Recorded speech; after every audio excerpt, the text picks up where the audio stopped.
కమ్మిన జీవితంలో వెలుగు నింపావయా, వ్యర్థముగా ఉన్న జీవితానికి అర్థం చూపావయా. ప్రభునామములు శుభములు అందరములు తెలియజేయుచున్నాము.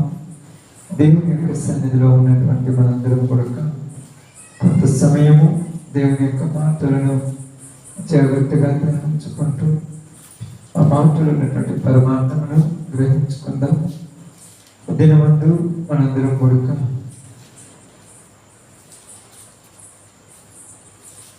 కీర్తనల గ్రంథం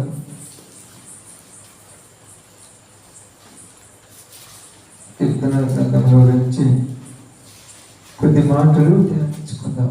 కీర్తనల గ్రంథంలో నుంచి 128వ అధ్యాయంలో నుంచి మనం ఈ దినాన దేవుని యొక్క మాటలను జాగ్రత్తగా ధ్యానిద్దాం. చాలా జాగ్రత్తగా మీరందరూ కూడా ఈ విషయాలను వినుచున్నప్పుడు వాటిలో ఉన్నటువంటి పరమార్థమును గ్రహించడం కొరకు సిద్ధపడదాం. ఈ యొక్క కీర్తనకారుడు రాయబడినటువంటి ఈ మాటలలో నుంచి 120వ కీర్తన నుంచి ఈ ముందున్న కీర్తనలన్నీ కొరక 135, 36 దాకా కొరక వీటిని యాత్రా కీర్తనలు అంటారు. ఏంటమ్మా? యాత్ర కీర్తనలు. యాత్రా కీర్తనలు అంటే ఏమిటంటే, ఇశ్రాయేలు ప్రజలు ఆ దినాల్లో వారు ఉన్నప్పుడు వారు సంవత్సరములకు 3 మారులు కానీ 4 మారులు కానీ యెరూషలేము దేవాలయములకు 3 మారులు వెళ్ళేవారు. వెళుతున్నప్పుడు వస్తున్నప్పుడు వారు ఈ రోజులో లాగా మనం ఎక్కడికైనా వెళ్ళాలంటే ఈ రోజులలో ఉన్నట్టుగా ఆ రోజులలో వారికి సౌకర్యాలు కలిగి ఉండేవి కావు. బస్సు మార్గం కానీ రైలు మార్గం కానీ ఇలాంటి బైకులు కానీ అలాంటివి ఏమీ లేవు. అప్పుడు వాళ్ళు వెళ్ళాలంటే ఎంత దూరం వెళ్ళినా ఎలా వెళ్ళాలి? కాలి నడకనే వెళ్ళాలి. ఎవరైనా వృద్ధులు కానీ గర్భిణీలు కానీ ఉంటే వారిని గాడిదల మీద తీసుకొని వెళుతూ ఉండేవారు. వాళ్ళు వెళ్ళేటప్పుడు వాళ్ళ ప్రయాణం ఎలా ఉంటుందంటే, అందరూ కూడా చక్కగా కలిసి వెళ్ళిపోతున్నప్పుడు పురుషులు అందరూ కూడా ఒక గుంపుగాను, స్త్రీలు అందరూ కూడా ఒక గుంపుగాను కలిసి వెళుతూ ఉండేవారు. ఇలా వెళుతున్నప్పుడు పురుషులలో ఉన్నటువంటి పిల్లలైనటువంటి 12 సంవత్సరాల పైబడిన వారందరూ కూడా పురుషులతో కలిసి వెళుతూ ఉండేవారు. 12 సంవత్సరాల తక్కువ కలిగిన వాళ్ళు స్త్రీలతో కలిసి కాలినడకన ఆ యాత్రలో వెళుతూ ఉండేవారు. మనం బాగా గమనించి ఆలోచిస్తే ఇశ్రాయేలు ప్రజలు దేవాలయంలోనికి వెళుతున్నటువంటి ఆ సందర్భాలు తెలిసినప్పుడు యేసుక్రీస్తు వారు తన తల్లిదండ్రులతో కలిసి యెరూషలేములో దేవాలయం దగ్గరికి వెళుతున్నప్పుడు ఆయన వెళ్ళేటప్పుడు ఉన్నాడు, వచ్చేటప్పుడు వాళ్ళకు కనపడలేదు. ఎందుకు లేకుండా పోయాడు? ఎందుకు కనపడకుండా పోయాడు? అప్పుడు యేసు ప్రభువారి వయసు ఎంత రాయబడిందమ్మా? 12 సంవత్సరములు. ఇప్పుడు మరియమ్మ ఏమనుకుందంటే, ఆయన తన తండ్రి అయిన యోసేపుతో ఉన్నాడేమనుకుంది. యోసేపేమో మరియమ్మతో ఉన్నాడు అనుకున్నది. ఒకళ్ళ కాడకుండా ఒకళ్ళు ప్రయాణం చేసుకుంటూ పోతున్నప్పుడు ఒక దినం ప్రయాణం అయిన తర్వాత వీళ్ళు ఆలోచించినప్పుడు ఏం జరిగిందంటే, యేసు ప్రభువారు ఎవరి దగ్గర లేడు, ఆయన దగ్గర లేరు. కాబట్టి మరలా తిరిగి వచ్చారు. కాబట్టి ఇశ్రాయేలీయులు యాత్రలకు వెళుతూ ఉన్నప్పుడు ఈ కీర్తనలు పాడుకుంటూ, ఈ కీర్తనలు ఆలాపించుకుంటూ వాళ్ళు ఆనందంతో సంతోషంతో దేవుని దర్శనానికి వెళుతూ ఉండేవారు. అలా పాడుకుంటూ వెళుతూ ఉన్నటువంటి ఒక కీర్తనలో నుంచి ఈరోజు మనము ఒక కీర్తనను ధ్యానించుకుందాం. ఆ కీర్తనే 128వ అధ్యాయం. 126, 127, 128 ఈ అధ్యాయాలు కొరక కుటుంబాల గురించి రాయబడ్డాయి. ఏడు గురించమ్మా? కుటుంబం గురించి. ఒక కుటుంబంలో ఎవరు ఎలా ఉండాలి, ఎవరి జీవితాలు ఏ విధంగా ఉండాలి, ఒక కుటుంబము అభివృద్ధి చెందాలన్నా, ఒక కుటుంబము ఆశీర్వదించబడాలన్నా, ఒక కుటుంబము ఫలభరితముగా మారాలన్నా, కుటుంబంలో ఉన్న వాళ్ళందరూ కూడా ఏక మనసు కలిగి, అందరూ ఐకమత్యము కలిగి, అందరూ ఒకరితో ఒకరు కలిసిమెలిసి ఎలా ఉండాలన్న ఈ యొక్క సందర్భాల్లో మనకు బాగా తెలియబడుతూ ఉన్నది. కాబట్టి మనందరం కూడా జాగ్రత్తగా చూసి గమనించి ఆలోచించినప్పుడు ఈ కుటుంబం అనేదంటే ఏంటంటే, కుటుంబం అంటే భార్య, భర్త, పిల్లలు, వీరిని ఏమంటాము? వీళ్ళందరినీ కలిపి ఒక కుటుంబము అంటారు. ఈ కుటుంబంలో ప్రాముఖ్యమైనటువంటి వ్యక్తి ఎవరమ్మా? ప్రాముఖ్యమైనటువంటి వ్యక్తి ఎవరు? యజమానుడు, అతడే భర్త. తదుపరి ఎవరు? భార్య. బాగా వినండి. యజమానుడు, యజమానురాలు, వీళ్ళు ప్రాముఖ్యమైన వారు. కాబట్టి ఇప్పుడు ఒక కుటుంబం గురించి మనం ఆలోచించినప్పుడు కుటుంబంలో యజమానుడు, యజమానురాలకు మధ్య ఉన్నటువంటి ఒక వ్యత్యాసం ఏమిటంటే, యజమానుడు ఏమనుకుంటాడంటే నేను పురుషుణ్ణి, నేను గొప్ప అనుకుంటాడు. యజమానురాలు ఏమనుకుంటుందంటే నేను స్త్రీని, నేను గొప్ప అనుకునేటప్పుడు కొన్ని విషయాలు ఉంటాయి. ఏదేమైనా ప్రియ సహోదరి సహోదరులారా, దేవుడు బైబిల్ గ్రంథమును మాట్లాడినప్పుడు ప్రారంభంలో దేవుడు వాళ్ళను తయారు చేసేటప్పుడు వాళ్ళ గురించి మాట్లాడినటువంటి కొన్ని మాటలు మనం ఆలోచిస్తే ఏమని రాయబడిందంటే, దేవుడు అక్కడ మాట్లాడుతాం, మనము మన పోలిక చొప్పున మన స్వరూపమందు ఏం చేద్దామన్నారమ్మా? నరులను తయారు చేయుదుము అన్నారు. బాగా చూడండి, ఆలోచించండి. ఆది కాలంలో మాట రాయబడింది. ఏమంటున్నాడు చూడండి, ఒకసారి ఆలోచించండి. ఆది కాండం అనుకుందాం. ఆది కాండం మీరు అవన్నీ కొరక మీకు నోటెడ్ అయి ఉండాలి. మాటలన్నీ కొరక నోటెడ్ అయి ఉంటేనే అప్పుడు మీరు బాగా. దేవుడు తన స్వరూపమందు నరుని సృజించెను. దేవుడు తన స్వరూప వచనము అధ్యాయం 1:27. దేవుడు తన స్వరూపమందు నరుని సృజించను. ఎవరిని సృజించాడు? నరుని. అంటే నరుని అంటే పురుషుడా, స్త్రీయా? బాగా ఆలోచించండి. నరుడు అంటే నరుని అనగానే పురుషుడా, స్త్రీయా? పురుషుడు. ఓకే, మీ మాట పక్కన చూడండి, కింద చదవండి. దేవుడు స్వరూపమందు వారిని సృజించను. స్త్రీనిగాను పురుషునిగాను సృజించను. స్త్రీనిగాను పురుషునిగాను అంటే నరుని అనగానే స్త్రీ కాదు, పురుషుడు కాదు, ఒక మనిషి. ఒక మనిషి. నరుడు అనగానే మనకి ఇక్కడ వ్యత్యాసం ఏం రాదు. నరుని సృజించను అనగానే ఆడ మగ అని మనం మాట్లాడు. మనిషి అనగానే ఏమంటాడు? ఆడ మనిషి, మగ మనిషి అంటారు. కాబట్టి ఇక్కడ దేవుడు సృజించేటప్పుడు ఏమని ఆలోచించాడంటే మన స్వరూపమందు మన పోలిక చొప్పున మనము నరుడిని తయారు చేయడము అన్నాడు. అంటే ఇప్పుడు నరుడు ఎవరి స్వరూపము? దేవుని స్వరూపము. ఎవరి పోలిక? దేవుని పోలిక. ఎలాగంటే బాగా గమనించి ఆలోచించండి. నరుని యొక్క జీవితాలలో మనం ఆలోచించేటప్పుడు వారి యొక్క జీవితాలన్నీ కూడా మనం బాగా గమనించి ఆలోచించినప్పుడు పరిశుద్ధతలో కానీ, పవిత్రతలో కానీ, దేవునితో కలిసిమెలిసి ఉండటంలో కానీ, వాళ్ళ యొక్క నడవడికలో కానీ, వాళ్ళ మాటలలో కానీ, వాళ్ళ పద్ధతిలో కానీ, వాళ్ళ ఆలోచనలో కానీ వీళ్ళు అందరూ కూడా వేరు వేరు ఏముండవు. పాపం చేసేటప్పుడు పురుషుడు, స్త్రీ అని తేడా ఏమనిందా?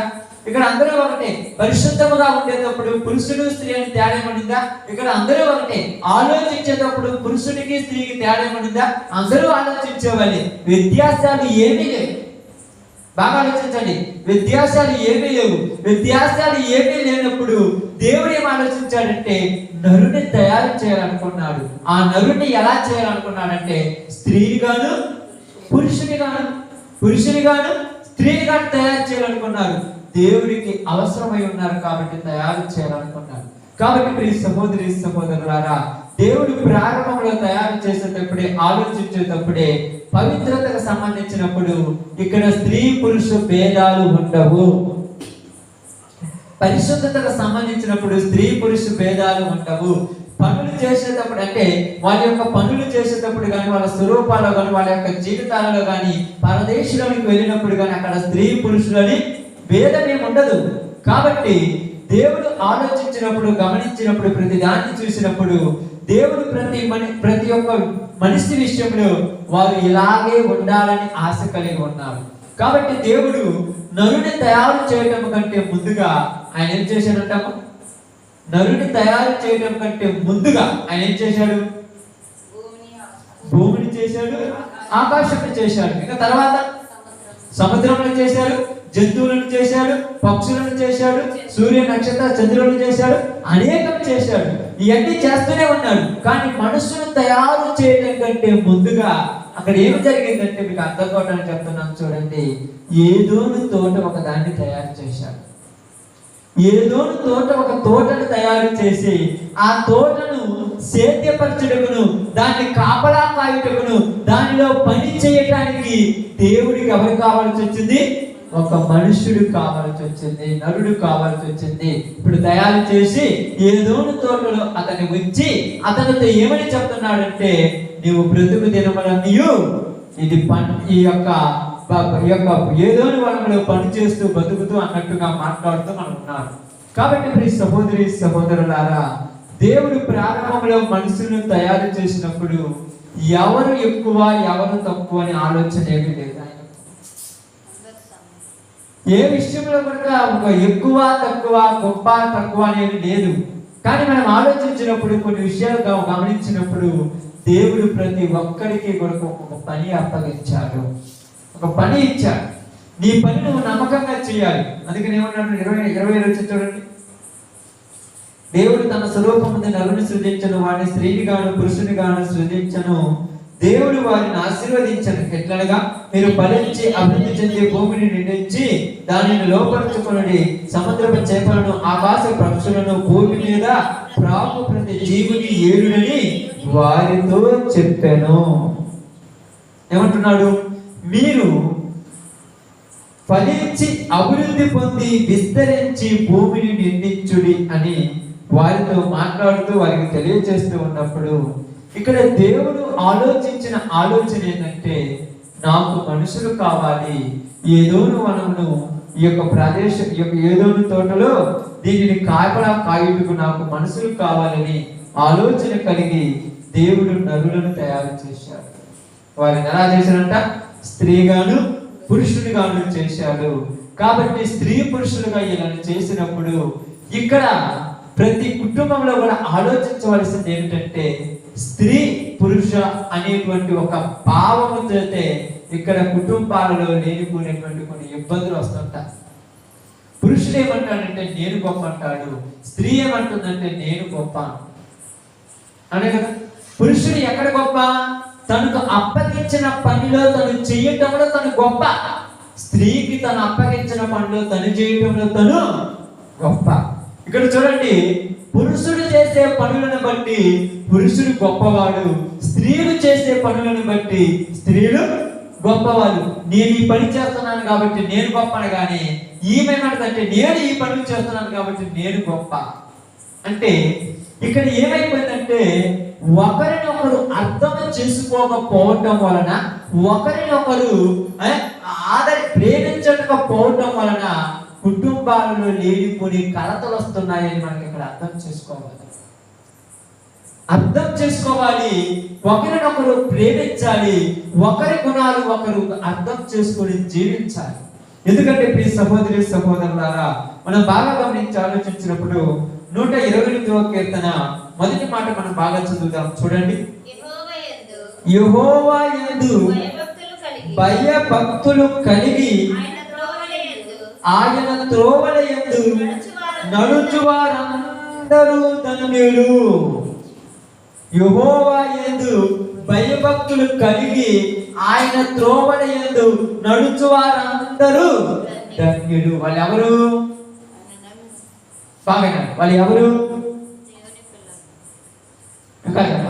యెహోవా యందు భయభక్తులు కలిగి ఆయన త్రోవల యందు నడుచువారందరూ ధన్యులు అన్నారు. వాళ్ళు ఎవరు? అందరూ పురుషుల స్త్రీల?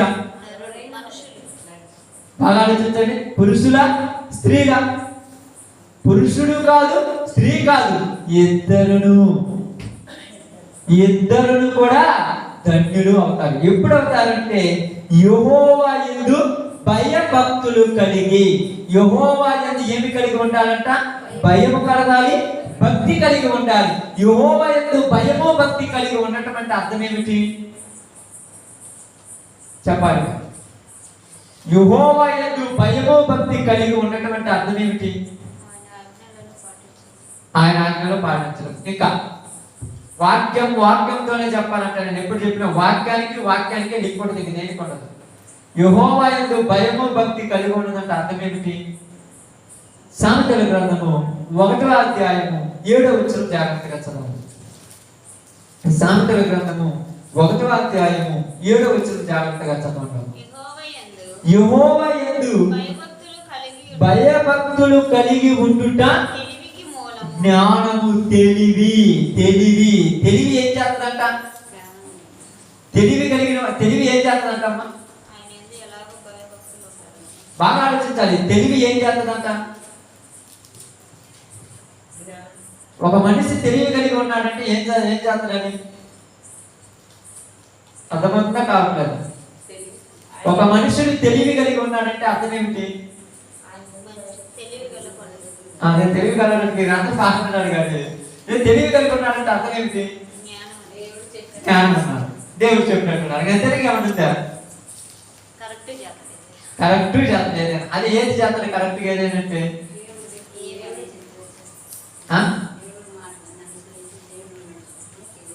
దేవుడి మాటలు అనుసరించి దేవుడిగా నడుచుకొని ప్రార్థనలో ఉంటే తెలివి కలిగినాడా? చెడు విసర్జించి మంచిని చేయటువంటి తెలివి కలిగినాడా? జ్ఞానము మాటలు అంటే ఏంటి? ఇప్పుడు అర్థం కావాలి కదా, అర్థము కావాలి. ఇక్కడ అర్థము తెలుసుకుంటేనే మనకు అర్థమవుతుంది. ఏమంటున్నాడు? యెహోవా యందు భయభక్తులు కలిగి ఉండుట తెలివికి మూలం. అసలు తెలివి అంటే ఏంటి? తెలివి కలగడం అంటే తనకు అప్పగించిన పనిని నమ్మకముగా చేయటమే తెలివి. తనకు అప్పగించిన పని, ఒక కుటుంబంలో భర్త యొక్క పని తను బాధ్యతగా చేయాలి. అదే అతను తెలివి అంటే. భర్త చేయవలసిన పని చేయకుండా భర్తకి ఏ పని అప్పగించాడు? నువ్వు బ్రతుకు దినములన్నీ కష్టపడి చెమటోర్చి సంపాదించి నీ యొక్క కుటుంబాన్ని పోషించుదువుగాక. అది ఎవరైతే రాత్రింపగలు కష్టపడి తన కొరకు, తన కుటుంబం కొరకు, తన భార్య కొరకు, తన బిడ్డల కొరకు తన కష్టాన్ని తెచ్చి ఇస్తాడో అది తెలివి. తెలివి అంటే ఏంటి? ఆయన ఆజ్ఞల ప్రకారం నడుచుకోవాలి, ఆయన త్రోవలు ఎందుకు నడుచుకోవాలి. ఏం చెప్పాడు? భర్తకు ఉండవలసిన బాధ్యతలు కొన్ని చెప్పాడు. ఏమి బాధ్యతలు చెప్పాడంటే ఇక్కడ అదే చెప్తున్నాడు చూడండి. యెహోవా యందు భయభక్తులు కలిగి ఆయన త్రోవలు యందు నడుచుకోవాలి. ఏమి చెప్పాడంటే మనుషుడికి దేవుడు చెప్పాడు, నీవు చేసే ప్రతి దాని వలన నీ వలన మాత్రమే నీ కుటుంబానికి విలువ వస్తుంది. నువ్వు గొప్పవాడు అయితే నీ కుటుంబం గొప్పదిగా పిలువబడుతుంది. నువ్వు మంచిగా కష్టపడి పనిచేస్తే నీ కుటుంబం గొప్పగా ఉంటుంది. నువ్వు గొప్పగా అభివృద్ధి చెందితే నీకు మంచి పేరు వస్తుందని మాట్లాడుతూ ఉంటాడు. అందుకని మనం బాగా గమనించి ఆలోచించినప్పుడు బైబిల్ గ్రంథంలో జకరియా, ఎలిజబెత్ అనేటువంటి ఇద్దరు వ్యక్తులు ఉన్నారు. ఎవరమ్మా? జకరియా, ఎలిజబెత్. లూకా సువార్త 1వ అధ్యాయం 6వ వచనం ఒక్కసారి అట్లా పోయేసి మళ్ళీ అక్కడ వెళ్తాం. లూకా సువార్త 1వ అధ్యాయం 6వ వచనం.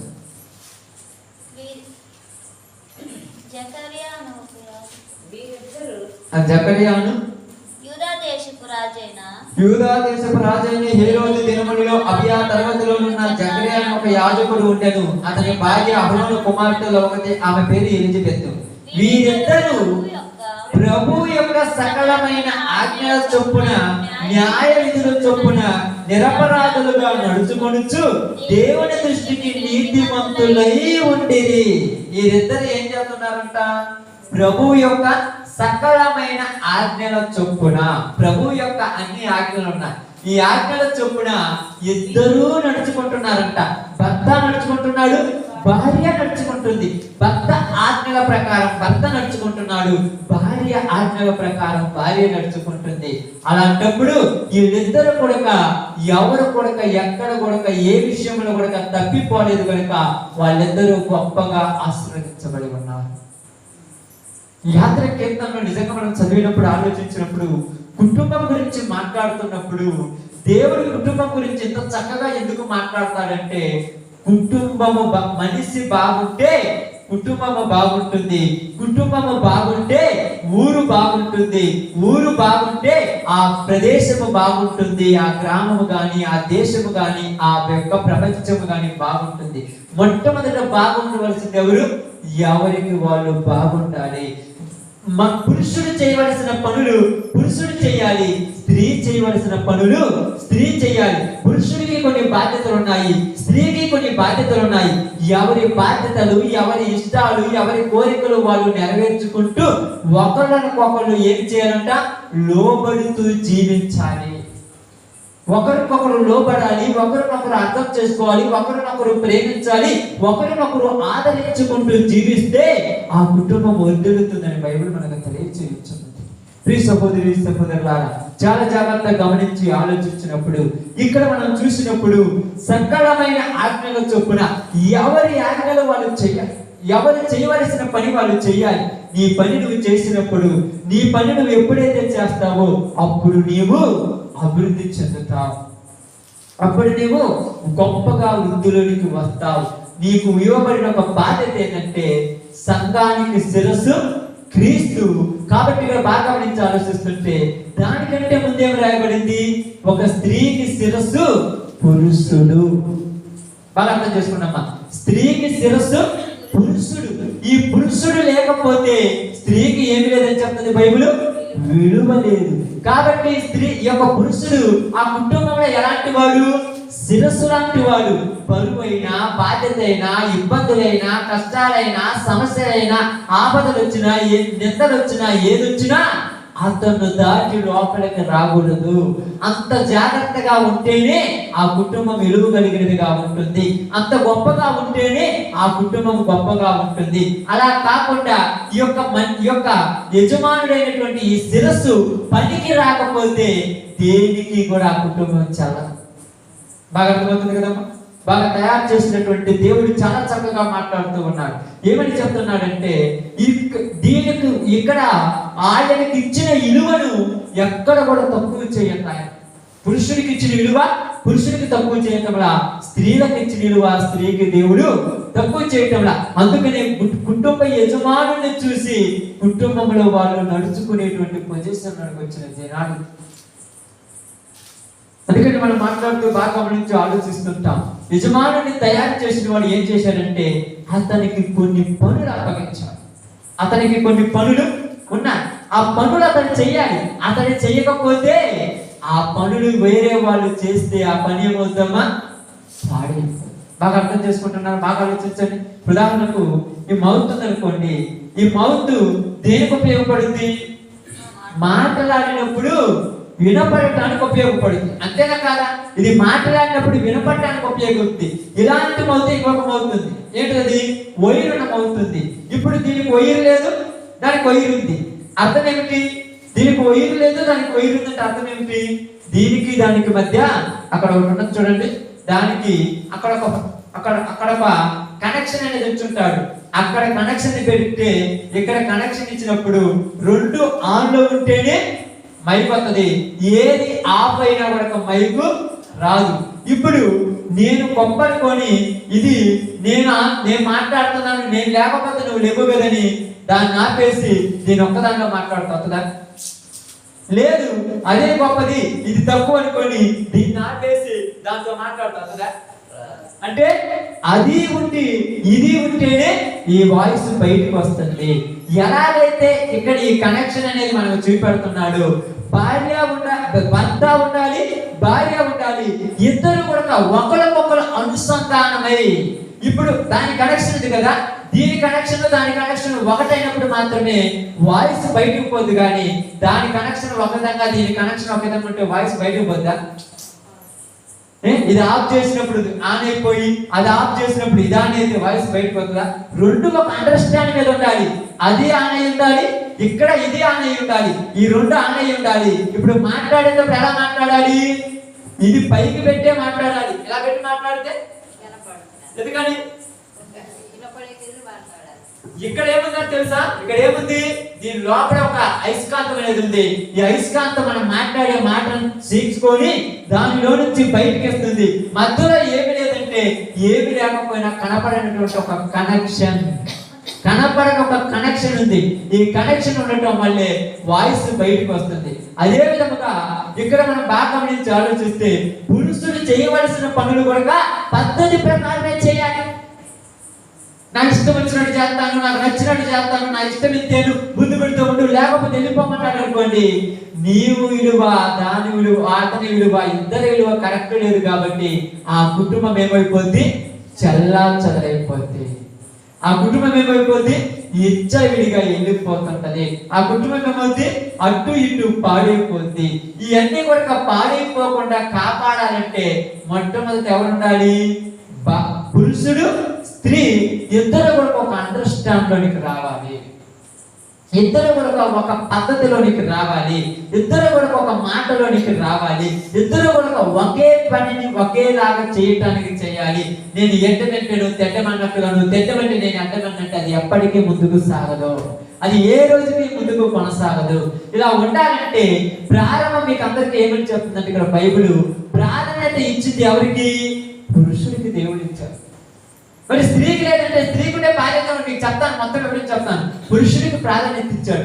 ఎందుకంటే ఆదాము అవ్వలను ఇద్దరిని తయారు చేయబడిన తర్వాత ఏదో వనములు ఆ యొక్క పండు తిన్నది ఎవరమ్మా? అవ్వ. అవునా? మీ అందరూ తెలుసా తెలియదా? ఎవరైనా తెలియని వాళ్ళు ఉన్నారా? తిన్నది ఎవరు? స్త్రీ తిన్నాడా పురుషుడు తిన్నాడా పండు? స్త్రీ తిన్నది. మరి ఎవరిని అడిగాడు దేవుడు? ఎందుకు అడిగాడు? తిన్నాను కదా అడగాల్సింది పోయి. నేను చెప్పేందుకు అర్థం కాదు. మీరు ఏదో వాక్యం చెప్తున్నారు, నా వాక్యం నేను చెప్పేదానికి ఆ సమాధానం చెప్పండి. తిన్నది ఎవరిద్దరు? స్త్రీ తిన్నది. మరి అడిగేది ఎవరిని? దేవుడు. మరి ఆదాము ఎందుకు అడగాలి? స్త్రీని అడగాలిగా. ఎందుకు తిన్నావు? బుద్ధి లేదానని. నిజం చెప్తుందా అబద్ధం చెప్తుందేనా? బాగా ఆలోచించండి, బాగా గమనించండి. ఏ విషయంలో కూడా శిరస్సును దాటి మండమ దగ్గరికి వస్తే శిరస్సు లేకపోతే దానికి విలువ లేదు. కాబట్టి ఎక్కడ కూడా ఇక్కడ దేవుడు ఏమన్నాడంటే తప్పు చేసింది నువ్వైనా అడగవలసింది నీ యజమానుడిని. పోయి ఆదామా ఆదామా నువ్వు పండుగలు తిన్నావు, నువ్వు పండుగలు తిన్నావు అన్నాడు. అయ్యా ముందు తిన్నది నేను కాదు, నా భార్య ముందు తిన్నది. అంటే నీ భార్య తిన్నదో నువ్వు తిన్నదో నాకు తెలియదా? దేవుడికి తెలియదా? ఎవరు తిన్నాడు? దేవుడికి తెలియదా?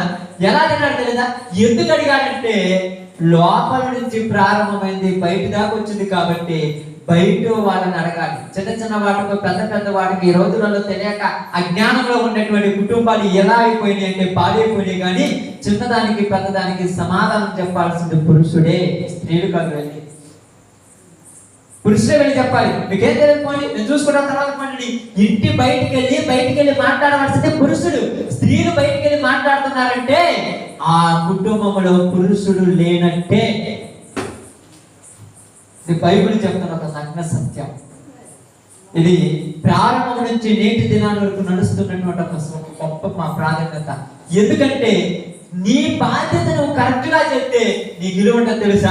నువ్వు తాగుబోతుడివి కాకుండా, తిరుగుబోతుడివి కాకుండా, పనికి మాలినుడు కాకుండా, నువ్వు ఎలాంటి వాడివి కాకపోయి ఉంటే నీవు వెళ్ళి సమాధానం చెబితే వాళ్ళు ఎంటారు. ఇప్పుడు నువ్వు పనికి రానివాడివి, తాగుబోతుడివి, తిరుగుబోతుడివి, నీ పని నువ్వు సక్రంగా చేయట్లేదు, బిడ్డలను పోషించట్లేదు, భార్యను చూసుకోవటం లేదు, నీకు అప్పగించిన పని నువ్వు చేయకుండా దేశ నిమ్మలాగా ఎట్టుబడి అటు తిరిగిపోతుంటే బాధ్యత అంతా భార్య మీద పెట్టి ఇప్పుడు ప్రతి ఒక్కడు అప్పులోడు వచ్చినా, ఎవరు వచ్చినా, ఎలాంటి వచ్చినా నువ్వు పోయి సమాధానం చెప్తాను అంటే వాడి చేతగానోడనే అర్థం.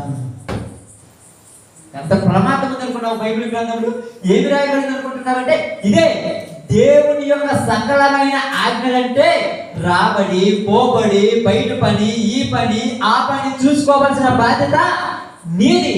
నువ్వు ఎలా చూడాలంటే ఉదయం పోయి సాయంత్రం దాకా నువ్వు కష్టపడితే వచ్చిన సొమ్మంతా నువ్వు తీసుకొని వచ్చి ఎవరికి ఇస్తావు? ఇంట్లో భార్యకి ఇస్తావు. ఇప్పుడు ఇంట్లో చక్క పెట్టేది భార్య, బయట చక్క పెట్టిందంటే మరి ఇంట్లో చక్క పెట్టాలి. అర్థమైందా? మీకు అర్థం కావడం చెప్తాను. నేను తెలుసు కదా అందరికి. ఇదేంటిది? Flower vase. అందరికి కనపడుతుంది ఫ్లవర్ వాజ్. ఇప్పుడు దీని లోపల ఎన్ని పూలు ఉన్నాయి? ఒక 10 పూలు ఉన్నాయి. ఇవన్నీ కూడా అన్ని కలిసి ఉన్నాయా? ఒక్కొక్కటి ఉన్నాయా? ఒక్కొక్కటి విడివిడిగా ఉన్నాయి. ఇవన్నీ విడివిడిగా ఉంటే వీటన్నిటిని కలవ చేయడానికి ఏం చేశాము? ఈ పైన ఉన్నటువంటి ఫ్లవర్ వాజ్ అని ఒక దాన్ని ఇనప దాంతో ఒక రింగులాగా అమర్చి దాన్ని పెట్టి ఈ మొత్తాన్ని దాని లోపల పెట్టాం. ఇది మొత్తాన్ని దాని లోపల పెట్టాం. అదే ఈ యొక్క పై అమెరికా అనేది లేకపోతే మొత్తం ఏమవుతాయమ్మా? ఏటికేటి కిలిపోతాయి. అలాగనే ఇది ఎలాగైతే మొత్తాన్ని ఒక కంట్రోల్ పెట్టిందో, ఈ బయట కనబడుతున్నటువంటి ఐరన్ యొక్క ఫ్రేమే కుటుంబంలో పురుషుడు. ఈ పురుషుడు కుటుంబంలో ఉన్న మొత్తాన్ని కూడా ఒకటిగా చేసి పైన అతను నిలబడి, ఎలాంటి బాధ మీకు రాకుండా నేను ఉంటాను, పగులు ఎండ దెబ్బైనను రాత్రి వెన్నెల దెబ్బైనను మీకు తగలకుండా నేను బయటికి వెళ్ళి రాత్రి పగులు కష్టపడి చెమట వచ్చి మీకు తెచ్చి పెడతాను, మీరు శుభ్రంగా తిని సంతోషంగా ఉండమని బయట విలువ వచ్చినా, ఘనత వచ్చినా, గొప్ప వచ్చినా, పేరు వచ్చినా, ప్రఖ్యాతి వచ్చినా, నిందలు వచ్చినా, అవమానాలు వచ్చినా బయట ఉండి చూసుకునేవాడే పురుషుడు. అది తన సకలమైన ఆజ్ఞనంటే. ఆజ్ఞనంటే ఏంటంటే దేవుడి ఇష్టానుసారం నడుచుకోవడం. ఇది తెలియక దేవుడి ఇష్ట ప్రకారం నడుచుకోవడం అంటే ఒక 2 నిమిషాలు మామూలుగా కూర్చొని ప్రభు నన్ను క్షమించాలని పోయి యథావిధిగా లోకంలో తిరగడం కాదు. దేవుడు చెప్పిన ఆజ్ఞలు, కుటుంబంలో ఉండవలసిన పద్ధతి, కుటుంబంలో నువ్వు చేయవలసిన పనులు, నువ్వు చేయకపోతే ఎవరు చేయాలి? ఈ బయట ఉన్నటువంటి యొక్క ప్రేమ అనేటువంటిది సాయంకాలం వచ్చేలోపు ఇంటికి ఆ డబ్బులు తీసుకొచ్చి ఆ యొక్క వస్తువులు కానీ, బియ్యం కానీ, కందిపప్పు కానీ, కూరగాయలు కానీ మొత్తం తెచ్చి ఇవ్వకపోతే ఇప్పుడు ఈ పిల్లలకు ఆహారం ఎలాగా? ఇప్పుడు ఎవరు కావాలి? లోపల ఉన్నటువంటి ఒక వస్తువు బయటికి వెళ్ళాలి. ఈ ప్రేమలో నుంచి బయటికి ఒక వస్తువు బయటికి రావాలి. వచ్చే వస్తువే ఏంటిది? భార్య. భార్య ప్రేమలో నుంచి బయటకు వచ్చిందంటే సెక్యూరిటీ లేదు అని అర్థం. సెక్యూరిటీ లేదు. సెక్యూరిటీ లేదంటే ఏంటిది? ఏదో జాగ్రత్త లేదని కాదు, నువ్వు తేవటం వచ్చా లేదు కనుక నేను బయటకు వచ్చి తీసుకురావాల్సి వచ్చింది. నేను బయటికి వెళ్ళి తీసుకొస్తుంటే నన్ను చూసేవాళ్ళు హేళన చేస్తారు, నన్ను చూసేవాళ్ళు హేళన చేస్తారు, నన్ను చూసేవాళ్ళు వంకర కళ్ళతో చూస్తారు. ఎందుకు చూస్తున్నారు అంటే నేను బయటికి పోకపోతే నన్ను చూడను కదా, నేను బయటికి పోవడానికి కారణం నువ్వే కదా, నువ్వు బయటికి పోయి అన్ని సక్రంగా చేస్తే నేను నీతోటి వస్తే నన్ను ఎవరు చూడరు కదా, నువ్వు తాగి తందనాలాడి వేసేలతో జోశాలతో జూదాలతో అడ్డు ఇటు తిరుగుతుంటే పిల్లల పరిస్థితి ఏంటంటే నేను బయటికి పోవాల్సి వచ్చింది. నేను బయటికి పోవటం వల్ల వాడు ఏరడేస్తున్నాడు, గోడ చేస్తున్నాడు, కుక్కలు వచ్చి నా చుట్టూ తిరుగుతున్నాయి. ఇప్పుడు నువ్వు వచ్చి నన్ను అడుగుతావు ఏంటని లోపలే గొడవ వచ్చేస్తుంది. బాధ్యతలు ఎంత గొప్పగా అర్థమవుతుంది. బైబిల్లో రాయబడిన మర్మాలు ఎవరికేం తెలిసేది గురించి ఎందుకు తెలియదంటే, ఏమి తెలిసి ఇక్కడ పోతున్నారు మీరంటే ఇక్కడ బైబిల్ గొప్పతనాన్ని తెలియచేస్తుంది. నువ్వు అన్ని సక్రమంగా రెడీ చేసుకోమంటుంది. అందుకని ఏమంటారు చూడండి, నీ ఆయన త్రోవల యందు నడుచు వారందరూ ధన్యులు, నిశ్చయముగా నీవు నీ చేతుల కష్టార్జితము అనుభవించదవు. నిశ్చయముగా నీవు నీ చేతుల కష్టము, నీ చేతుల కష్టము ఎవరు అనుభవించాలి? నువ్వే అనుభవించాలి. నీ చేతుల కష్టం, నువ్వు సంపాదించిన కష్టార్జితం నువ్వు అనుభవించాలి. నువ్వు సంపాదించినటువంటి సంపాదన నువ్వు తినాలి, నీ భార్య తినాలి, నీ బిడ్డలు తినాలి. వీళ్ళందరికీ నేను ఎందుకు పెట్టాలంటే ఇది బాధ్యత. ఇదేంటిదమ్మా? ఎవరు పెట్టిన బాధ్యత? ఇప్పుడు చెప్పాలి, ఎవరు పెట్టిన బాధ్యత? ఆమేన్. దేవుడు పెట్టిన బాధ్యత. ఆ బాధ్యత నీ నెత్తిని పెట్టి నేనేమన్నాడంటే, నీవు నిశ్చయముగా దేవుని ఆజ్ఞల ప్రకారం నడుచుకోవాలి. నిశ్చయముగా దేవుని ఆజ్ఞల ప్రకారం నడుచుకోవాలి. ఇప్పుడు ఈ ఆజ్ఞల ప్రకారం నడుచుకోవాలంటే ఈ పురుషుడు ఎన్నెన్నో పనులు చేసి సాయంకాల సమయం వచ్చేవాడు ఎక్కడికి వస్తాడమ్మా? ఇంటికి రాగానే ఇంటి దగ్గర 1000 కళ్ళతో ఎదురు చూస్తుంటారు ఇంట్లో ఉన్నటువంటి మనసు. కానీ ఎవరైనా కానీ, పిల్లలు కానీ, భార్య కానీ 1000 కళ్ళతో ఎదురు చూస్తుంటే ఇప్పుడు ప్రశాంతంగా పొద్దుకాలం వచ్చి వాళ్ళ దగ్గర ఉంటాయి కదా, ఉన్నాయన్నీ కూడా తన భర్తతో మాట్లాడాలని ఆశతో ఎదురు చూస్తుంటే ఇంటికాడు ఉన్నోడు ఎటో తిరిగి వెళ్ళిపోతుంటే ఎవరితో మాట్లాడాలి అర్థం కాక ఎవరితో పడితే వాళ్ళతో మాట్లాడాలి. నీవే షేర్ చేసుకుంటే, నీవే మాట్లాడితే, నువ్వే జ్ఞానం కలిగి ఉంటే, నీవే పద్ధతిగా ఉంటే బయటికి వెళ్ళిపోదు కదా పరిస్థితులు, బయటికి దారి తీసేది కాదు కదా. అందుకని ఇక్కడ ఏమంటున్నాడంటే, దేవుడు ఇక్కడ మాట్లాడుతూ ఏమన్నాడంటే, నిశ్చయముగా నీవు నీ చేతుల కష్టం నువ్వు అనుభవించాలి. అందుకని ఏమన్నాడంటే, సామెతల గ్రంథంలోకి కానీ మీరు వెళ్ళి చదివినప్పుడు అక్కడ ఏమి రాయబడిందంటే, ఇదిగో నువ్వు సంపాదించిన సంపాదనను వేశ్యలకు ఖర్చు చేయొద్దు అని రాయబడింది. నీ కష్టార్జితము వ్యర్థమైన చోట పాడు చేయొద్దు.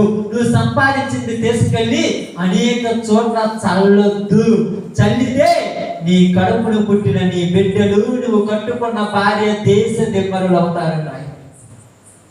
నీ కుటుంబం చల్లా చదివిపోద్ది, నీ బ్రతుకు పనికి మానేతనంగా అయిపోద్ది. నువ్వు పద్ధతి బాగుండాలి, నీ మాట బాగుండాలి, నీ ప్రవర్తన బాగుండాలి, నీ ఆలోచన బాగుండాలి, నీ యొక్క పద్ధతులు అన్నీ కూడా సక్రమంగా ఉండాలి. అప్పుడు వెంటనే నువ్వు ఇంటికి రాగానే నిన్ను చూసి నీ భార్య భయపడుద్ది, నీ బిడ్డలు నిన్ను చూసి భయపడతారు. ఎందుకంటే ఇక్కడ ఏదో చెప్తున్నాడు, ఏమంటున్నాడంటే యేసు ప్రభు వారు తన యొక్క శిష్యులను పిలుస్తూ వాళ్ళకి ఏమంటారంటే, పరలోకమందున్న మా తండ్రి, పరలోకమందున్న మా తండ్రి. అంటే తండ్రి ఎక్కడున్నాడని చెప్తున్నాడు? పరలోకంలో ఉన్నాడు. ఆ తండ్రి ఇప్పుడు ఏమైనా కనపడలేదు కాబట్టి ఈ పిల్లలు ఏమనుకుంటారంటే తండ్రి అని ఎవరు పిలుస్తారమ్మా? పిల్లలు ఎవరు పిలుస్తారు తండ్రి అని? తన ఎంతో వాళ్ళని పిలుస్తారు. ఇప్పుడు మనమేం చెప్తున్నాం? పరలోకంలో ఉన్న తండ్రి అనగానే ఈ పిల్లలు మాకు తండ్రి నువ్వే కదనగానే ఈ తండ్రి ఎలా కనపడుతున్నాడు? తాగుబోతుగాను, తిరుగుబోతుగాను, కొట్లాడుకునేవాళ్ళు గాను, గొడవలు పెట్టుకునేవాళ్ళు గాను, రోజు ఇంట్లో భార్య భర్తలు తండుకునేవాళ్ళు గాను ఉంటే వీళ్ళు ఏమంటారంటే, అయ్యో తండ్రి అంటే ఎలా ఉంటారని భయపడిపోతుంటారు. మీరు దేవుడు కూడా తండ్రి అంటున్నారు కదా, దేవుడు కూడా ఇలాగనే ఉంటాడా? ఇదిగో మేము ఏళ్ళని చూసే నేర్చుకోవాలి కదా. ఈయన చూసినప్పుడల్లా నా జీవితంలో ఎందుకు పుట్టాడురా ఇలా కడుపు నడిపిస్తుంది. ఇలా చూసినప్పుడల్లా ఏ రోజైనా ప్రశాంతంగా ఇంట్లో అన్నం తినలేదు, ఏ రోజైనా ప్రశాంతంగా నిద్రపోలేదు. ఎప్పుడు కూడా ఒక గుండెల్లో భయంతో బతకాల్సి వస్తుంది ఇంట్లో. ఎందుకు ఈ బ్రతుకుని నాకు అనిపిస్తుంది, దేవా నన్ను ఎందుకు పుట్టించావని ఏడుస్తున్నాను. ఎందుకు ఈ పరిస్థితి వచ్చిందంటే టెన్షన్ తో ఉన్న కుటుంబాలు ఎక్కడండి? ప్రశాంతంగా ఉన్న కుటుంబాలు ఎక్కడ ఉన్నాయి? టెన్షన్. గోహాల లేని కుటుంబాలు లేవు, గొడవ లేని కుటుంబాలు లేవు, తగాద లేని కుటుంబాలు లేవు, నిందలు పెట్టుకునే కుటుంబాలు లేవు. కనీసం ప్రశాంతంగా మాట్లాడుకోవటానికి కూడా ఎవరికి ఏమీ లేదు. మొట్టమొదటిది మీకు అందరికీ చెప్తున్న జాగ్రత్తగా రండి, ఈ యొక్క ఫ్లవర్ వాజు లోపల ఉన్నటువంటి కుటుంబాన్ని కాపాడాల్సింది బయట ఉన్నటువంటి ప్రేమ. ఈ ప్రేమే యజమానుడు. ఇప్పుడు తర్వాత చదువున్నాను, నీలోకి నీ భార్య ఫలించు ద్రాక్ష వలె నుండును, నీ భోజనపు బల్ల చుట్టూ నీ పిల్లలు ఒలీవల మొక్క వలె నుండును. ఇక్కడ ఏమంటున్నాడు? నీ లోకిట నీ భార్య ఫలించు ద్రాక్ష వలె ఉండును. భార్య ఎక్కడ ఉండాలంటే ఇప్పుడు లోకిట ఉండాలి. ఆమె ఎలా ఉండాలి? ఫలించు ద్రాక్షావళి వలె ఉండాలి. ఇప్పుడు ఈ ప్రేమ లోపల ఉన్న వాటిని ఏమన్నా నేను చెప్పాను, ఇదంతా ఒక ద్రాక్షావళి అనుకున్నాం. ప్రేమ లోపల ఉన్నది, ఈ ద్రాక్షావళి లోపల ఉన్నది. దీన్ని బయటికి పోనివ్వకుండా బాగుండండి. ఎప్పుడైనా మీరు చూసారు కదా, ఒక చెట్టు నాటారు అనుకోండి, చెట్టు నాటినామంటే చెట్టు చుట్టూ ఏమి అర్థమమ్మా? ఒక కంచ లాంటిది. ఇప్పుడు వలలు వచ్చాయి కదా, ఆ వలలు పెడతారు. ఎందుకు పెడతారు? ఆ చెట్టును యొక్క బర్రెలు గాని, మేకలు గాని, గొర్రెలు గాని ఎలాంటి వచ్చి దాన్ని పీకేయకుండా సెక్యూరిటీగా, అలాగే కుటుంబంలో ఉన్నటువంటి ఈ పిల్లల మీదకి ఎలాంటి బాధలు కానీ, ఎలాంటి ఇబ్బందులు కానీ, ఎలాంటి ఆ యొక్క సమస్యలు కానీ రాకుండా యజమానుడు అనేవాడు ఎలాంటి వాడు? ఆ సెక్యూరిటీ లాంటి వాడు యజమానుడు అనేవాడు. ఆ సెక్యూరిటీ లాగా ఉన్నాడు. లోపల ఉన్న వాళ్ళకు బాధలు తెలియనియడు, కష్టం తెలియనియడు, ఇబ్బందులు తెలియనియడు. ఎప్పుడు వాళ్ళ దగ్గర నవ్వుతూనే ఉంటాడు. ఏదయ్యా ఇలా ఉన్నావంటే మనకి ఇబ్బంది లేదు అంటాడు. ఆ బాధలన్నీ బయటనే వదిలేసి కుటుంబంలోనికి రాగానే సంతోషం ఉంటాడు. ఎందుకంటే నీ లోకిట కుటుంబంలో ఉన్నటువంటి వాళ్ళందరూ ఫలించాలి. ఎప్పుడు సంతోషంగా, ఆనందంతో సంతోషంతో ఉండాలి. కాబట్టి ఇప్పుడు నువ్వు కుటుంబంలోనికి ఎంటర్ కాగానే లోపల చూడండి, లోపల ఉన్న వాళ్ళలో ముఖ్యమైన వ్యక్తి ఎవరు? ఈ బయట సెక్యూరిటీ ఉన్న వాళ్ళలో ముఖ్యమైన వ్యక్తి భర్త అయితే, లోపల ఉన్న వాళ్ళలో ముఖ్యమైన వ్యక్తి భార్య. ఇప్పుడు భార్య కుటుంబంలోనికి వచ్చినప్పుడు ఏం జరుగుతుందంటే, సమగ్రంగా ఒక మాట రాయబడి ఏం రాయబడింది మీకు అర్థం కావడానికి చూపిస్తాను చూడండి. బైబిల్ గ్రంథంలో సామెతల గ్రంథం జాగ్రత్తగా చూద్దాం. మీ అందరికి అర్థం కావడానికి చాలా జాగ్రత్త చెప్తున్నాను చూడండి.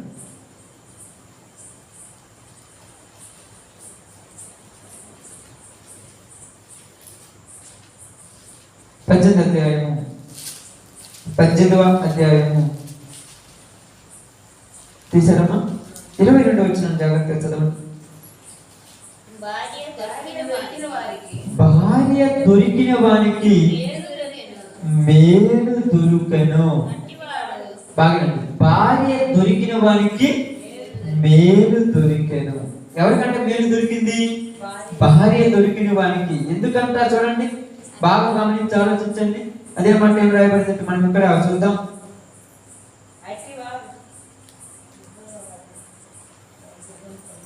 కాదు అదే ఆ విషయాన్ని మీకు అర్థం కావడానికి పూర్తిగా ఎందుకు రాయబడిందంటే ఇక్కడ మనందరికి ఇప్పుడు యజమానుడి గురించి చెప్పినట్టుగా యజమానుడి ఇంటిలో ఉన్నటువంటి భార్య గురించి కూడా మనకు మాట్లాడుతూ ఉన్నాడు. ఏమన్నాడంటే గుణవతైన భార్య దొరుకుట అరుదు. ఏ భార్య దొరుకుట అరుదంట? గుణము కలిగిన భార్య. ఏమి కలిగిన భార్య? గుణము. గుణం అంటే సుబుద్ధి కలిగినటువంటి భార్య దొరుకుట అరదు. అరదంటే చాలా తక్కువ అన్నమాట. ఎందుకు అలాంటి ఆమె దొరుకుట అరుదు అంటున్నాడంటే బైబిల్ గ్రంథంలో నుంచి జాగ్రత్తగా గమనించండి. 19వ అధ్యాయం జాగ్రత్తగా చూడండి. 19వ అధ్యాయము 14 వచ్చిన జాగ్రత్తగా చదువుతాం. 14 వచ్చిన 19-14 గృహమును విత్తమును పితరులు ఇచ్చిన స్వాస్థ్యం సుబుద్ధి గల భార్య యెహోవా యొక్క దానము. ఎవరంటమ్మా? సుబుద్ధి గల భార్య యెహోవా యొక్క దానము. ఎందుకు అంటున్నాడంటే ఈ సుబుద్ధి కలిగిన భార్య ఎవరికైతే దొరుకుతుందో ఆ కుటుంబం ఎలా ఉంటుందంటమ్మా? ఎప్పుడు సంతోషంగా ఆనందంగా ఉంటుంది. ఏం చేస్తుందంటే ఎప్పుడు తన భర్త కొరకు ఎదురు చూస్తుంది. తన యొక్క జీవితంలో తన యొక్క బిడ్డలను ఆలోచించుకుంటూ పాలించుకుంటూ వారితో కలిసి మెలిసి సంతోషం ఉంటుంది. ఏం చేస్తుందంటే ఎలా చేయదంటే చూడండి, బైబిల్ 11 చదవండి. బుద్ధిహీనుడు కుమారుడు తన తండ్రికి తెచ్చును. ఇప్పుడు ఏమంటారండి? భార్యతో పోరు ఎడతెగక పడు మంచు బిందువులతో సమానము. ఎవరితో పోడంట? భార్యతో పోడు ఎడతెగక పడు మంచు బిందువులతో సమానం. అంటే కుటుంబంలోనికి యజమానుడు వచ్చినప్పుడు ఆ యజమానుడు ఆ యొక్క యజమానురాలు ఇద్దరు కూడా కుటుంబంలో ఎలా ఉండాలంట? ఒకరినొకరు అర్థం చేసుకుంటూ, ఒకరినొకరు సంతోషపరుచుకుంటూ, ఒకరినొకరు ఆదరించుకుంటూ ఆ కుటుంబంలో ఉన్నప్పుడు అప్పుడు ఆ కుటుంబంలో ఉన్నటువంటి పిల్లలు వాళ్ళను చూసినప్పుడు ఎలా ఉంటారంట? సంతోషంగా ఉంటారు. కానీ ఆ పోడి ఎలాంటిదంట? ఎడతెగక పడు మంచు బిందువులు. ఎడతెగక పడే మంచు బిందువులు ఎలా ఉంటాయమ్మా? ముసురు దినంలో పడుతుంది. చూడండి ఏమంటున్నాడు? ఎందుకు జ్ఞానము కలిగిన స్త్రీ గురించి మనం మాట్లాడాలి? ఇలాంటి స్త్రీ ఎందుకు కావాలని 14వ అధ్యాయం 1వ వచనం సామెతలు గ్రంథం.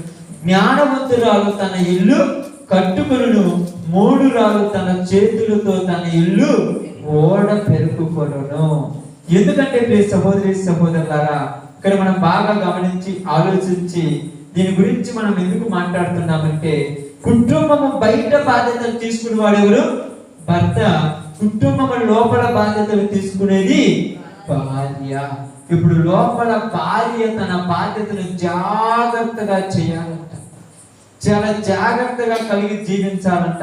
ఇదిగో ఎలాగైతే నేను ఎలా జీవిస్తే, నేను ఎలా ఉంటే, తెచ్చినటువంటి డబ్బులు నా ఇష్టం వచ్చినట్టు ఖర్చు పెట్టేస్తాను, నా ఇష్టం వచ్చినట్టు ఉంటాను. ఇంకా డబ్బులు లేకపోతే ఇంటికి వచ్చినప్పుడు ఎమ్మటే గొడవ పెట్టుకుంటాను, ఎమ్మటే కొట్లాడతాను, తగాదు పెట్టుకుంటాను, నా పుట్టింటికి పోతానని అన్నావంటే వాళ్ళ ఇద్దరి వల్ల వాళ్ళ బిడ్డలు పాడైపోతారు.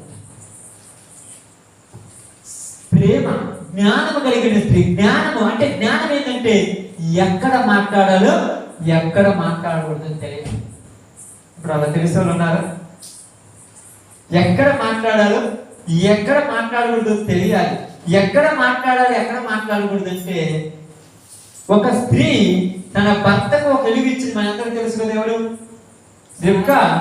రిబ్కా తన యజమానుని చూసి ఏమంటున్నాడంటే, ఎలియాజరు అంటే ఇదిగో అతడు నా యజమానుడు అని. కానీ ఆమె దూరం నుండి చూసి తన తలపైన ముసుగు వేసుకొని తల ఉంచుకొని పోతుంది. ఈరోజు అలా విజయ విజేతలు కలిగే వాళ్ళు ఉన్నారా? పిల్లలు, చిన్న చిన్న పిల్లలు ఏమంటారంటే ఎందుకు ఎప్పుడు నాన్నను గొడుగుతూనే ఉంటావు, ఎప్పుడు నాన్నను తిడుతూనే ఉంటావు, అందుకే అసలు నాన్న ఇంట్లో ఉండకుండా ఎప్పుడు బయటకే పోతావు నీ వాళ్ళు అంటున్నారు. ఈయనకేం తెలుసు? ఏ రోజైనా ప్రేమతో మాట్లాడుకున్నారా? పిల్లల ముందు ఏ రోజైనా సంతోషంగా ఆనందంగా ఉన్నారా? ఏ రోజైనా ఆప్యాయంగా పిల్లల ముందు కలిసి మెలిసి నవ్వుతూ గివ్వుతూ మాట్లాడుకున్నారా? ఎప్పుడు మాట్లాడుకున్నా కుట్టుకోవడం కోసమే, ఎప్పుడు మాట్లాడుకున్నా తగాదల కోసమే, ఎప్పుడు కుట్టుకున్నా గొడవల కోసమే, ఎప్పుడు కూడా నువ్వు ఎక్కడికి వెళ్ళావు, నేను ఎక్కడికి వెళ్ళావు, నువ్వెంత పని చేసావు, నేనెంత పని చేశాను, నువ్వు లేకపోయినా కూడా నేను బతకగలను అని అనగలుగుతున్నారంటే వాళ్ళని దేవుడు ఏమన్నాడంటే ఈ యొక్క సెక్యూరిటీలో నుంచి బయటికి వెళ్ళిపోయారని అర్థం. సెక్యూరిటీలో నుంచి బయటికి వెళ్ళిపోయారు, ఆ కంచెలో నుంచి బయటికి వెళ్ళిపోయారని అర్థం. కాబట్టి ఆమె ఏం చేయాలంటే ఎంత ఎంత బాధ ఉన్నా, ఎన్ని ఇబ్బందులున్నా, ఎన్ని సమస్యలున్నా, ఎన్ని కష్టాలున్నా కూడా అవన్నీ దిగమింగుకొని నీ లోగిట భార్య ఫలించు ద్రాక్షవల్లి వలె అనగా ఎన్ని దిగమింగుకొని కుటుంబం యొక్క బాధ్యత తన నెత్తిని పెట్టుకొని ఎక్కడ కూడా నేను నా భర్తతో గొడవ పడితే నేను వెళ్ళకూడని ప్రదేశాలకు వెళితే మాట్లాడకూడని మాట్లాడితే తిరగనటువంటి చోట్ల నేను తిరిగితే నా బిడ్డలు కూడా పాడైపోతారేమని పద్ధతిగా మాట్లాడాలి, జ్ఞానంతో మాట్లాడాలి, అనుభవంతో మాట్లాడాలి. నీ కాడ ఎన్ని బాధలున్నా కూడా ఇంటికి వచ్చిన భర్తతో సంతోషంగా ఉండాలి, ఆనందంగా గడపడానికి ప్రయాసపడాలి. ఎక్కడున్నారు? వీళ్ళ బాధ్యత ఇది చేయకపోతే కనీసం నీ బాధ్యత నువ్వు చేస్తున్నావు. వాళ్ళ బాధ్యత వాళ్ళు చేయలేదు, వదిలేయండి. మరి నీ బాధ్యత ఏది? వాళ్ళు చేయమని నన్నేం చేయాలంటే అందుకేమన్నాడు? సామెతల గ్రంథం 31వ అధ్యాయం రాయబడి చూడండి. సామెతల గ్రంథం 31వ అధ్యాయం చూడండి, చాలా చక్కగా రాయబడింది అక్కడ. సామెతల గ్రంథం 31:10 నుంచి జాగ్రత్తగా చూద్దాం. గుణవతి అయిన భార్య దొరుకుట అరదు, అట్టిది ముత్యము కంటే అమూల్యమైనది. ఆమె పనిపెట్టి ఆమె యందు నమ్మకముంచును, అతని లాభ ప్రాప్తికి వెలితి కలదు. ఆమె తాను బ్రతుకు దినములన్నీయు అతనికి మేలు చేయుడు గాని కీడేమీ చెయ్యదు. ఏంటమ్మా భార్య ఏంటి? భర్తకు మేలు చేయడం నాకు అర్థం కాదు. భర్తకు మేలు చేయడం అంటే ఏంటిది? ఎక్కడ కూడా తన భర్తకి మంచి జరగాలని చూస్తుంది, తన భర్తని గొప్పగా పొగుడుద్ది, తన భర్త ఎక్కడికి వెళ్ళినా కూడా నా భర్త అంత గొప్పవాడు లేదని గొప్పగా చెప్పుకుంటున్నది. కానీ తన భర్త గురించి అందరి దగ్గరగా చీపుగా చెప్పుకుంటుందంటే జ్ఞానం లేని స్త్రీ అని అర్థం. అంత అవసరం మీద చెప్పాల్సిన పని ఉంది. నువ్వు ఆయన గురించి చీపుగా చెప్పావంటే నువ్వు ఆయన ఏమని ప్రేమించగలవు నాకు అర్థం కాదా? ఆయన గురించి నువ్వు తక్కువ చేయగలుగుతున్నావంటే నువ్వు ఆయన ఎలా విలువగా చూడగలవు? ఆయన మాట్లాడినప్పుడు నువ్వు వెంటనే నోరు మూసుకోమనగానే నోరు మూసుకోకుండా ఎక్కెక్కి మాట్లాడుతున్నావు అంటే అర్థమేంటి? 10 మందిలో పోయినప్పుడు మాట్లాడుతుంటాడు, నువ్వు అరవద్దు అనగానే వెంటనే ఏమంటా తెలుసా? నువ్వు మాట్లాడాలంటుందంటే అసలు ఏమనాలి? నువ్వు మాట్లాడాలంటుందంటే అర్థమేంటి? నువ్వు మాట్లాడద్దు, కానీ ఏం చెప్తుంది ఇక్కడ? మాట్లాడు. ఇంటి లోపలికి తీసుకుపోయిన తర్వాత అబిగాయేలు తన యొక్క నాబాలుని చెప్పినట్టుగా లోపలికి వెళ్ళిన తర్వాత కూర్చోబెట్టుకొని ఇది పద్ధతి కాదు, ఈ పద్ధతి కాదని చెబితే అప్పుడు నీవు నీ భర్తకు 10 మందిలో ఏమిచ్చినట్టు విలువ.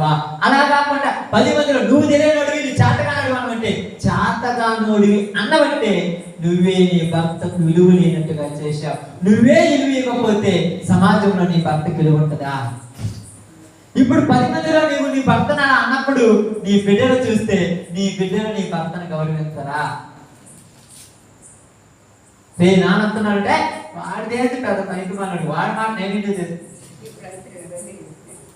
ఎందుకు అలా చేసావంటే నువ్వే లేనిపోని అని నీ బిడ్డలకు చెప్పావు, లేనిపోని అని అందరికి చెప్పావు, నీ ఎట్టు వాళ్ళకి చెప్పావు, వాళ్ళకి చెప్పావు, ఏళ్ళకి చెప్పావు, లేనిపోని అని చెప్పావు. అలాంటోడే కానీ నువ్వు కడుపులో పెట్టుకుని దాచిపెట్టుకుని అతను మార్చుకున్న జీవితం ఏది నాకు అర్థం కాలేదు. నువ్వు అతన్ని ప్రేమించి నీ లాలన చేత ప్రేమ చేత అతని జీవితాన్ని మంచి ఆప్యాయంగా మార్చిన బ్రతుకులు ఎక్కడున్నా? బజారులోకి వచ్చి నువ్వు మాట్లాడగలుగుతున్నావు అంటే అర్థం ఏమిటంటే లెక్కలేని జీవితం అనే. దానివల్ల నీకు విలువ వస్తుందేమో. ఇప్పుడు నీకు 10 మందిలో గొప్పగా రావచ్చు, నువ్వు మాట్లాడితే నీ భర్త నోరు మూసుకోకుండా గొప్పగా నచ్చేమో, కానీ నీకు దేవుని దగ్గర మాత్రం విలువ లేదు. నీకు 10 మందిలో విలువ ఉండొచ్చేమో, లోకంలో విలువ ఉండొచ్చు, కానీ దేవుని దగ్గర నీకు విలువ ఉండదు. అందుకే నడుచుకుని అక్కడ గుణవతి అయిన భార్య దొరుకుట అలదు, అట్టిది ముత్యము కంటే అమూల్యమైనది. ఆమె పెనిమిటి ఆమె యందు నమ్మికముంచును, అతని లాభ ప్రాప్తికి వెలితి కలగదు. ఆమె తాను బ్రతుకు దినములన్నీ అతనికి మేలు చేయను గాని కీడేమియు చెయ్యదు. నమ్మకం ఉంచుకున్నది. నేను నీ కోసమే పుట్టాను దేవుడి సన్నిధిలో. ఆ రోజు నా దేవుడు నీ కోసం నన్ను పుట్టించాడు కనుక నా బ్రతుకు దినముల నీ కోసమే బ్రతుకుతాను, కానీ నేను ఎక్కడా నీకు అన్యాయం చెయ్యను. అన్యాయం చేయమని నువ్వు ఎప్పుడైతే ఆయనకు నమ్మకం కలిగించావో అతడు అప్పుడే నీ మీద నమ్మకం ఉంచుతాడు. నువ్వు ఏది చేసినా నీ మీద నమ్మకం అయితే పోదు. అందుకని ఏమన్నా చూడండి, ఆమె గొర్రె బొచ్చును అవిసనారను వెదుకును, తన చేతులార వాటితో పని చేయును, వర్తకపు ఓడలను దూరము నుండి ఆహారం తెచ్చినట్టు ఆమె దూరము నుండి ఆహారం తెచ్చుకొనును. ఆమె చీకటితోనే లేచి తన ఇంటి వారికి భోజనం సిద్ధపరచును. తన పనికత్తెలకు భత్యము ఏర్పరిచి ఆమె పొలమును చూచి దానిని తీసుకొనును. తాము కూడబెట్టిన ద్రవ్యము పెట్టి ద్రాక్ష తోట ఒకటి నాటించును. ఆమె నడికట్టు చేత నడుము బలపరుచుకొని చేతులతో బలముగా పని చేయును. తన వ్యాపార లాభము అనుభవముచే తెలుసుకొనును. రాత్రి వేళ ఆమె దీపము ఆరిపోదు. ఆమె పంటను చేత పట్టుకొనును. తన వేలతో కదురు పట్టుకొని ఒడుకును. దీనులకు తన చెయ్యి చాపును, దరిద్రులకు తన చేతులు చాపును. తన ఇంటి వారికి చలి తగులునని భయపడదు. ఆమె ఇంటి వారందరూ రక్తవర్ణ వస్త్రములు ధరించిన వారు. ఆమె పరుపులను సిద్ధపరచుకొనును. ఆమె బట్టలు సన్నని నార బట్టలు, రక్తవర్ణపు వస్త్రములు. ఆమె పెనిమిటి దేశపు పెద్దలతో కూడా కూర్చును. గవిడి యొక్క పేరుగుని వాడి ఉండును. ఇక్కడ ఎందుకు చెప్తున్నానంటే ఈ మాటలన్నీ కూడా ఆమె ఆయనను గౌరవించింది. ఎక్కడికి వెళ్ళినా కొడక, ఎన్ని చేసినా కొడక, ఇదేమి నేను చేసింది కాదయ్యా, నా యజమానుడు చేసిందే నేను చేస్తున్నాను. దాచిపెట్టిన సొమ్మంతా తీసుకెళ్ళి ఇదిగో వీటితో ఏదైనా ఒక వ్యాపారం చేసుకొని గొప్ప అభివృద్ధి చెందుతాం అంటే సలహాలు, సూచనలు ఎక్కడ చెప్పుద్ది? తన ఇంటిలో ఉన్నప్పుడే మాట్లాడాలి. ఇంటి బయటకు వచ్చినప్పుడు మాట్లాడకూడదు. ఇప్పుడు వీళ్ళిద్దరూ అన్యోన్యత చూసినప్పుడు పిల్లలు కూడా భయభక్తులతో బ్రతుకుతారంట. అందుకేమన్నా చూడండి, నీ లోగిట భార్య ఫలించి ద్రాక్షవల్లి వలె నుండును. నీ భోజనపు బల్లా చుట్టూ నీ పిల్లలు ఒలీవల మొక్క వలె ఉందురు. యెహోవా యందు భయభక్తులు గలవాడు ఎలాగూ ఆశీర్వదించబడును. సియోనులో నుండి యెహోవా నిన్ను ఆశీర్వదించును. నీ జీవిత కాలం అంతా ఈ యెరూషలేమునకు క్షేమము కలుగుట చూచుదువు. నీ పిల్లల పిల్లలను చూచుదువు. ఇశ్రాయేలు మీద సమాధానం ఉండును గాక. ఎంత బాగా మాట్లాడుతున్నారు ఇక్కడ చూడండి, ఎంత చక్కగా ఆలోచిస్తున్నారు చూడండి.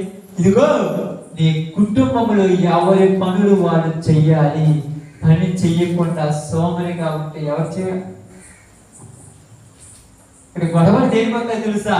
నేను ఎక్కువ అనే దగ్గర ఇచ్చాలి. నేను చేయలేదు, నేను ఎక్కడ ఒకళ్ళనొకళ్ళు ఎప్పుడు కూడా తక్కువ ఎక్కువ అనుకునే దగ్గరే గొడవలు వచ్చాయి. నువ్వేం చేసినావు? నేను కూడా పొద్దున పోయి నీతో సమానంగా సంపాదించాను. నువ్వేం చేస్తున్నావు అని ఎప్పుడైతే ఎదురు తిరిగి నువ్వు మాట్లాడుతున్నావంటే నీ కుటుంబం చెదిరిపోతుందని అర్థం. నువ్వు ఎంత చేసినా శిరస్సుకు మించి నువ్వు అతిశయించలేవు. నువ్వు ఎంత గొప్పగా ఉన్నా శిరస్సు కంటే గొప్పవాడు కాదు. కానీ ఆ విలువ కాపాడుకోవలసిన వాడు భర్త, యజమానుడు. కాబట్టి ప్రియ సహోదరి సహోదరులారా, భార్య భర్తల కుటుంబములు ఇలా అన్యోన్య సహవాసంగా ఉన్నప్పుడు ఆ కుటుంబం అంట ఎప్పుడు కూడా ఆ కుటుంబంలో దీపము ఆరిపోదు. వారు ఎప్పుడు కూడా వర్ధిల్లుతారు కానీ తక్కువ కాదు. ఇలా కాకుండా నీకు ఎంత డబ్బున్నా, ఎంత బంగారం ఉన్నా, ఎంత సంపాదించుకున్నా నీ దారి నీదే, వీళ్ళ దారి వీళ్ళదే, వాళ్ళ దారి వాళ్ళదైతే అది కుక్కలు దించిన ఎంతలాగా అవుతారు. ప్రజలు అర్థం చేసుకోవాలి, ఆలోచించాలి. ఎవరికి భర్తకి ఏది అవసరమో భార్య గ్రహించి దానిని చెయ్యాలి. భార్యకి ఏది అవసరమో భర్త గ్రహించి దానిని తెచ్చి ఇవ్వాలి. అది ఆశ కలిగిన ప్రాణాన్ని తృప్తిపరిచేటువంటి బ్రతుకులు జీవితాలు. కాబట్టి ఆ కుటుంబాలు ఇలా వదిలినప్పుడు ఆ కుటుంబంలో పిల్లలు ఎలా ఉంటారంట? ఒలీవ చెట్ల భోజనపు పల్లాల చుట్టూ ఒలీవ చెట్ల వలె వర్ధిల్లుతారు. కానీ ఈ రోజుల్లో చూడండి, భర్త ఒక చోట ఉంటాడు, భార్య ఒక చోట ఉంటుంది, పిల్లలు ఒక చోట ఉంటారు, ఇంకొకరు ఒక చోట ఉంటారు. ఏంటిరా ఇక్కడ ఉన్నావు, మీ అమ్మ కాడికి బాగుందంటే నాకు వేరే పని ఉందంటారు. ఏం పని? నీ బాధ్యత ఏంటి? నువ్వు ఎక్కడ ఉండాలి? నీ కుటుంబంలో బరువు ఏంటి? నువ్వు ఎక్కడ చేయాలి? నువ్వేం చేయాలి? ఎవరు కూడా లెక్క లేకుండా ఎవరు ఇష్టం వచ్చినట్టు అది తిరుగుతున్నారు కనుక దేవుడు మనిషికి అప్పగించిన పని చెయ్యలేదు కనుక పని చెయ్యని వాడిని దేవుడు ఏం చేస్తాడమ్మా? ఏం చేస్తాడు? ఉగ్రతకు పాత్రునిగా చేస్తారు. అది ఏ పని అయినా భార్య చేయవలసిన పనిలో భార్య ఎలా ఉండాలి?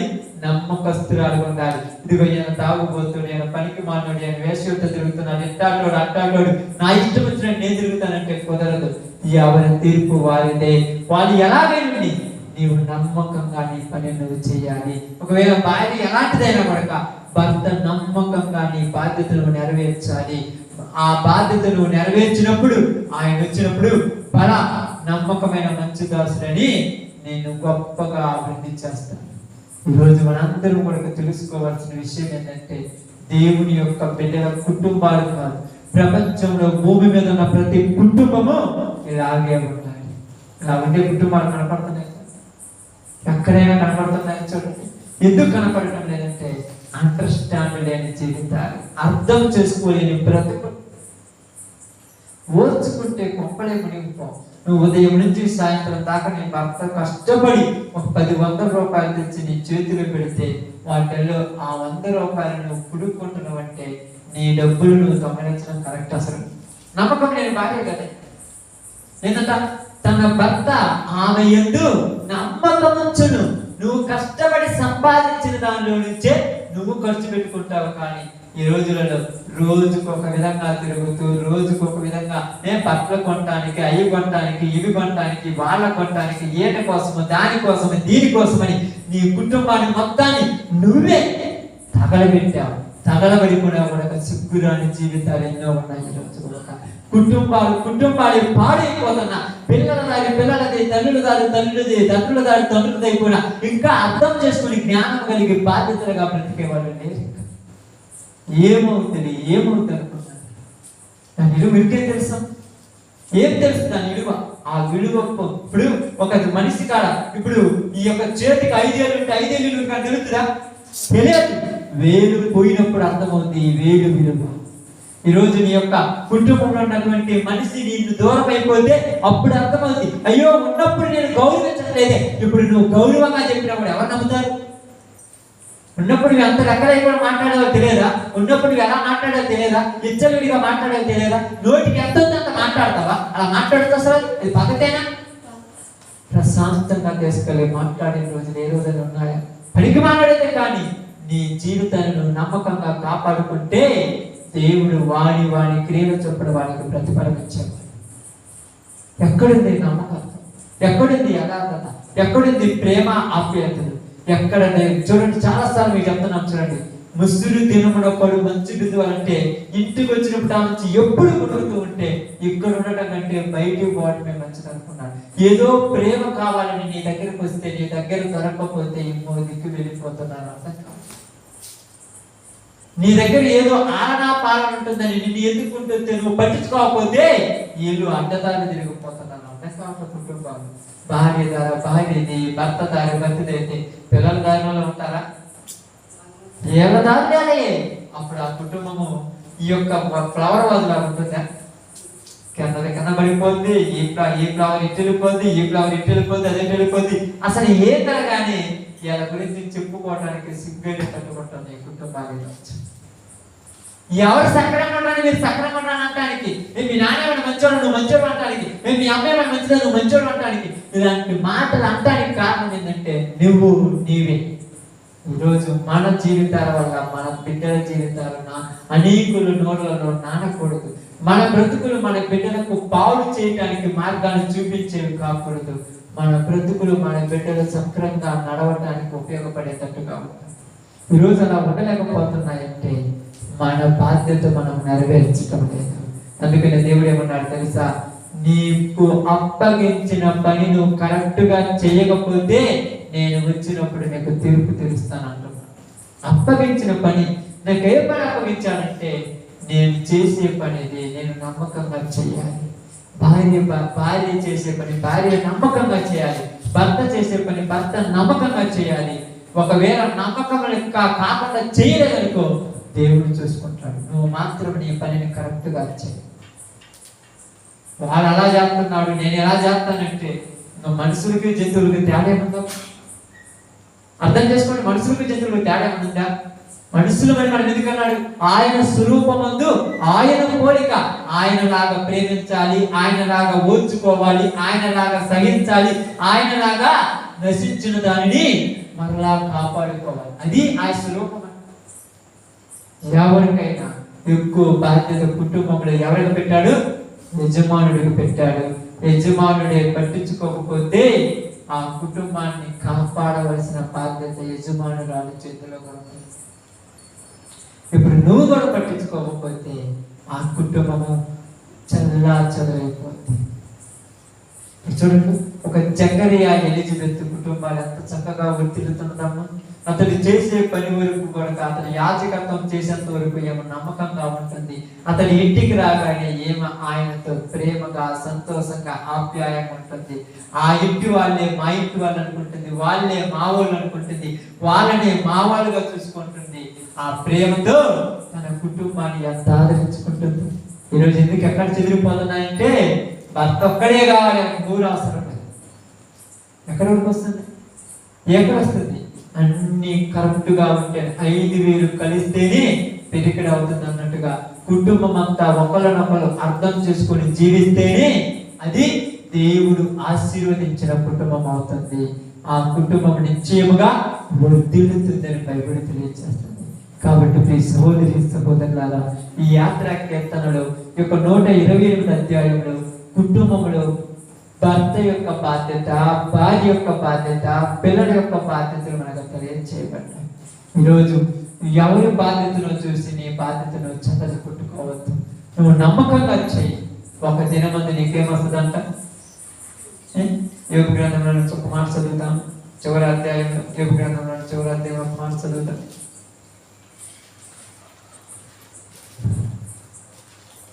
42వ అధ్యాయం 12వ వచనం. యెహోవా యోబును మొదట ఆశీర్వదించినంతకంటే మరీ అధికముగా ఆశీర్వదించెను. అతనికి 14,000 గొర్రెలను, 6,000 గొంటెలను, 1000 జతల ఎడ్లను, 1000 ఆడగాడిదలను కలిగెను. అతనికి 7 కుమారులను, 3 కుమార్తెలను కలిగేది. అతడు పెద్దదాన్ని. ఇక్కడ చూడండి, మన 16వ వచనం.